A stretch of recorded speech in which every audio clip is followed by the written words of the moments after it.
Every single day, more than 1 million people lace up a pair of Nike shoes. From Olympic champions to school athletes, from neighborhood runners to the biggest names in basketball. What if someone told you that one of the world's greatest companies was built by a man who couldn't even afford his own office? A man who drove across Oregon selling shoes from the trunk of his car. Long before the world knew the name Nike, there was simply Phil Knight, a quiet young man from Oregon. Not famous, not wealthy, not connected, just someone carrying a dream far bigger than himself. Phil wasn't dreaming about becoming an athlete. He wasn't dreaming about becoming famous.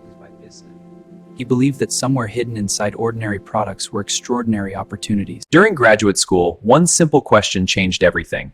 Japanese cameras were already outperforming German cameras. Could Japanese running shoes one day defeat German brands like Adidas and Puma? It sounded ridiculous. Germany dominated athletic footwear. Compete with giants? That's ridiculous. Right, a small importer. But history has a strange habit of rewarding people willing to ignore the crowd.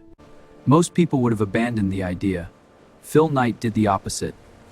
He bought a plane ticket and flew halfway around the world, chasing a dream. Japan was rebuilding itself. Factories worked day and night. And hidden among those factories, Phil believed, was the opportunity that could change his life forever. Gentlemen, these shoes can be made at prices America has never seen before. An intriguing proposal. Not yet, but with your partnership, will. We will consider it carefully. Somehow, against all odds, Phil walked out of that meeting with a distribution agreement. But winning the deal was actually the easiest part, because now he had to convince America to buy shoes from a company nobody had ever heard of. In late 1962, Phil Knight boarded a plane back to America. Inside his suitcase, there were no Milne's agreement and one impossible dream. But belief alone wouldn't pay the bills. The dream sounded exciting. Reality wasn't. Phil still lived with his parents. He had no warehouse, no employees, no money to advertise, and no guarantee the shipment from Japan would ever arrive. Days became weeks. Weeks became months. Every morning, Phil checked the mailbox, hoping for news, because somewhere across the Pacific Ocean, his future was floating toward America. Finally, the shipment arrived. Not in a glamorous warehouse or corporate headquarters, but in his parents' home.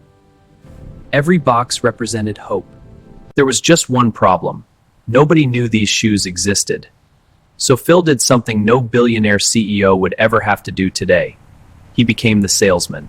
Weekend after weekend, Phil drove from one track meet to another, parking beside athletes, opening the trunk, and hoping someone would stop and take a look. One athlete became 2, then 5, then 10. They weren't buying a famous brand, they were buying performance. Word slowly began to spread. But fate was about to introduce Phil to the man who would completely change the future of the company. These are warming out. Bill Bowerman. Let's adjust thruster. Yes, try. Good, let's try this. Bowerman wasn't interested in selling shoes. He wanted to build better shoes. Phil had the business dream. Bowerman had the engineering obsession. Together, they formed Blue Ribbon Sports. Blue Ribbon Sports was no longer just one man's dream. It had become a partnership.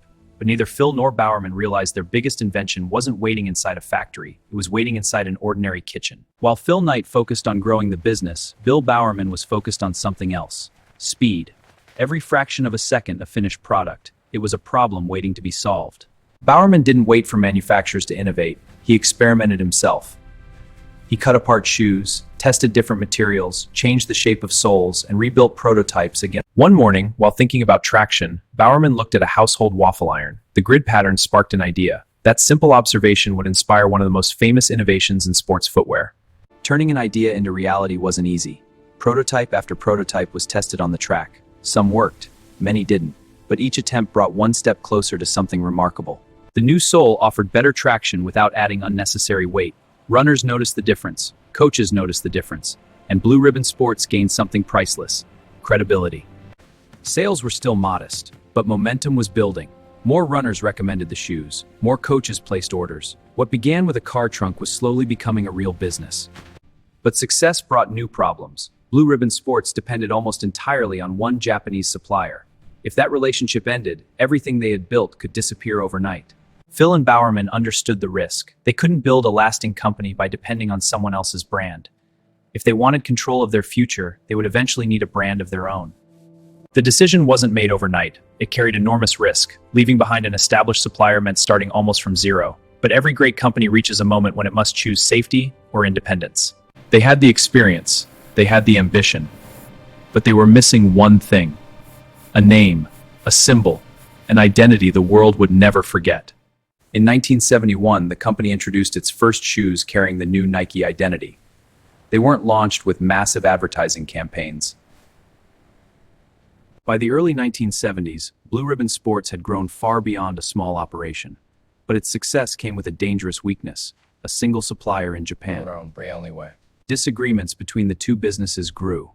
Phil Knight and Bill Bowerman faced a decision that could either destroy everything they had built or give them complete control of their future. A company without its own identity could never become an industry leader, so the search began.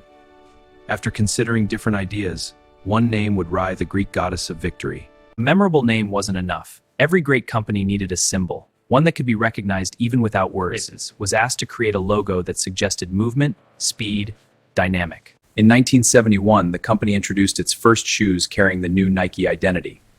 They weren't launched with massive advertising campaigns. Across tracks and training fields, runners began trying the new shoes. Some were simply looking for better performance. Others were curious about an unfamiliar name. Few realized they were witnessing the beginning of a company that would one day reshape global sports culture. But Nike's greatest challenge was still ahead. By the early 1970s, America had fallen with joggers. Road races grew. A niche sport became a national movement, and Nike was perfectly positioned to grow. Nike didn't become successful overnight. It earned its reputation, one athlete at a time. Coaches recommended the shoes. Runners shared their experience. Word spread track to track. In an era before the As demand increased, Nike expanded its operations. More employees joined the company. More orders arrived each week. Warehouses became busier. Delivery routes stretched farther across the country. What had started from the trunk of a car was becoming a national business. Nike was no longer just selling shoes. It was building an identity. Those ideas resonated with athletes everywhere, and people were beginning to listen. A company born from a simple belief was about to change the business of sport forever. The next era would bring world-famous athletes, revolutionary products, and one partnership that would redefine sports marketing for generations. Every great company begins with one bold idea. And every week, we uncover another incredible story. If you enjoyed this documentary, subscribe. Because the next billion-dollar story is already waiting.